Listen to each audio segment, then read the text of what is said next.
huling tanong ulit sa BI bago tayo mag-suspend. Kumusta na po yung masasabi yung immigration status nung Chinese spies? Chief Manahan. Thank you, Madam Chair. Since last year, ma'am, and up to the recent arrest of the NBI on those suspected to be involved in espionage,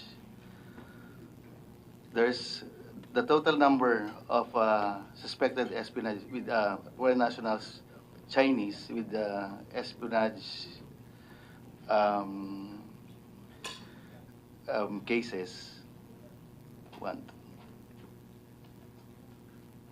total of 10 as of this date, Madam Chair. The first two, all those separate cases, both mission order initiated operation, initiated by the Bureau of Immigration. Two individuals, two foreign nationals, Chinese national, used to have a working visa. The other one now arrested with arrested while holding a tourist visa, Madam Chair. For the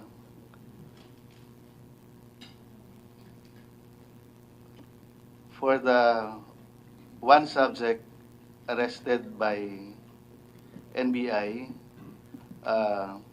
in a condominium in Makati,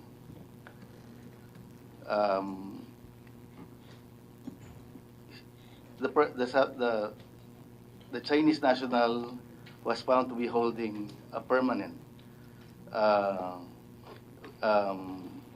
visa status.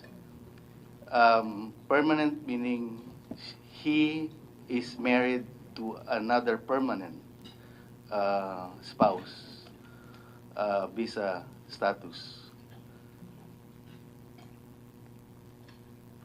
Filipina po ito or Chinese din? Spouse is a Filipina, Madam Chair. So the category of the visa is under the MCL 0702021 visa category, Madam Chair. If you're married to a Filipino and you're a foreign national, a Chinese national, or if you're married to a permanent foreign national, Madam Chair. There's a recent operation by the NBI. On a press conference, they presented 5. 2 were arrested according to the statements that they were arrested at Terminal 3. And then there's a follow-up or subsequent operation wherein 3 more arrested in Puerto Princesa. So the visas issued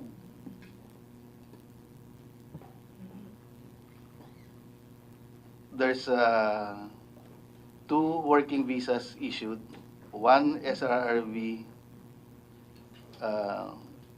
Yung Special Investment Resident Visa? Retirees. Retirees. Okay, tulad nung sa nanay ni Go Huaping. Yes, Madam Chair.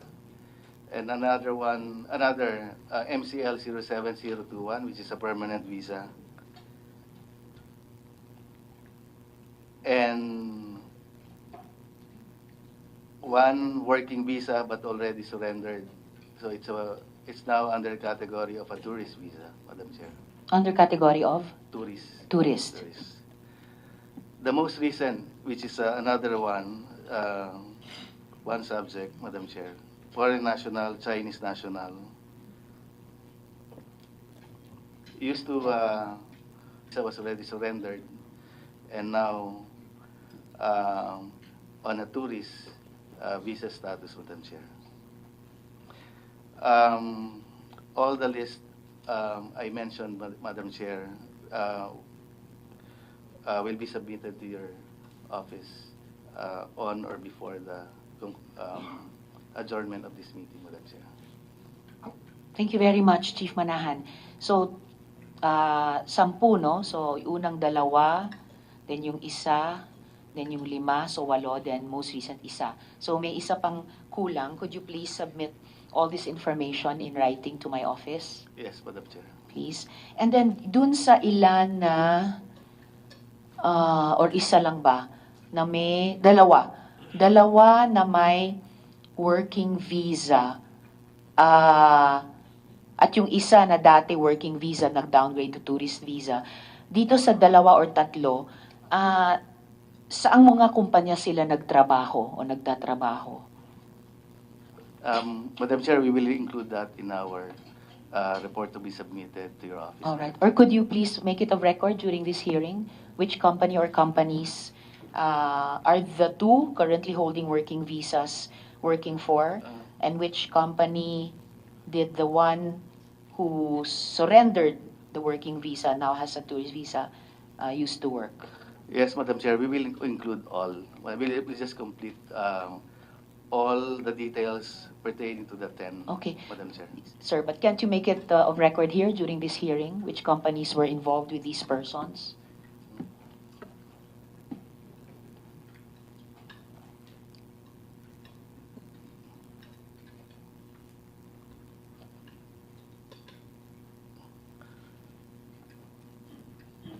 Madam Chair, I have the names of the companies, but I still have to assess whether the companies stated here and the visa given to the subject on the time of their arrest, if they're still connected with the company. It's all right, It's sir. the Just for way- matters of record, at the time that they were issued the working visas, and before at least one of them surrendered his working visa, what were these companies?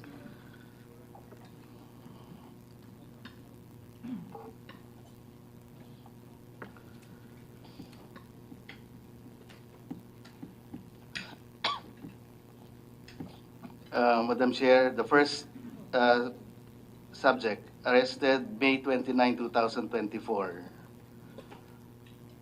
Place of arrest, Makati, Madam Chair. The visa issued on 17 May 2019 and valid until March 25, 2021. It's a 9G visa. Company is INVEC, Treasure Processing Corporation. INVEC, INVC, INVECH. INVECH, INVEC Treasury, Treasure Processing Corp.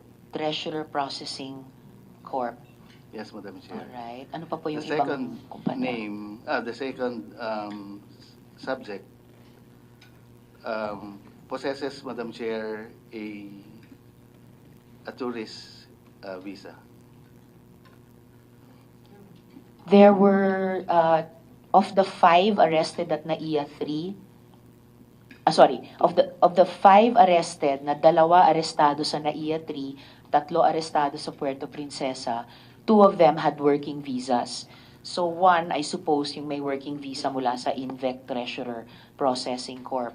Ano pa po yung isang kumpanya? Or were they both with INVEC? No, Madam Chair, yung na-mention ko po na INVEC is not related dun sa NBI arrested subjects. Aha. The first 2 that I mentioned was Bureau of Immigration initiated arrest. Yes. So now what I will be mentioning will be all NBI subjects arrested All right recently, po. Madam Chair. One arrested May 13, 2024, holder of a permanent visa, which I mentioned a while ago, the MCL 07021. The 5 subjects recently arrested by the NBI, which is the 2 in Terminal 3 in the 3 Puerto Princesa.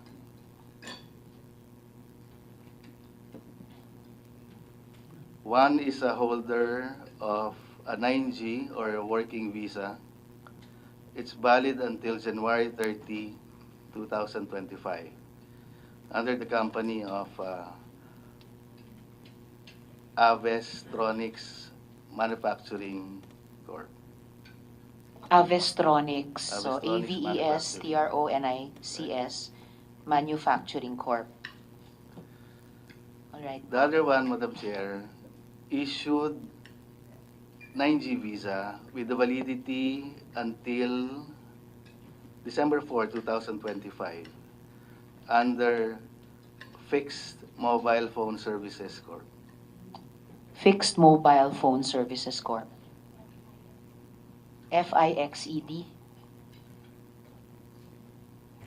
Ang spelling po nung fixed, FIXED. FIXST, Madam Chair. SD. Sierra Tango, Madam Chair. Sierra Tango. FIXST. Fixed. Fixed Mobile Phone Service Corp. Phone Service Corp. All right. Any other companies, sir? The one, two, three. The third, Madam Chair,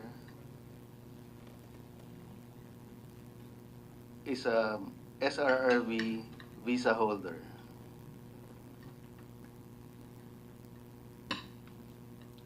But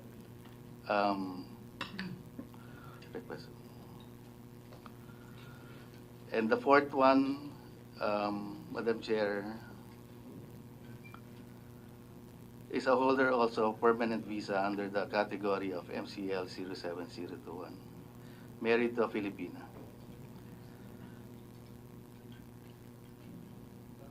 And the fifth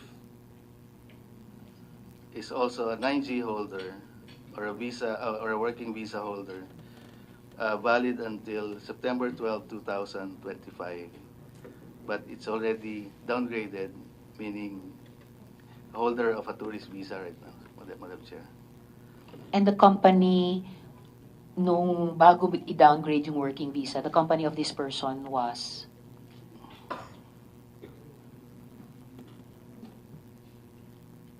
Blazing Star Marketing Corp.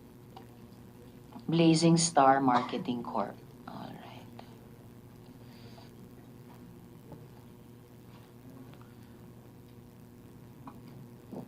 Anything And then else? the last one, yes, Madam thank you. Chair. Yes. Used to be holder of a working visa, downgraded, now on a tourist visa, and Premium East Consulting, Madam Chair. Premium East Consulting was the company. All right. Thank you, Madam Chair. Thank you also very much, Chief Manahan. I'd like to make of record that one of the companies mentioned, the Invec Treasurer Processing Corporation or Invec Treasure Processing Corporation, is a POGO service provider. Okay. Was a POGO service provider. So based on our initial research. So thank you. Okay. So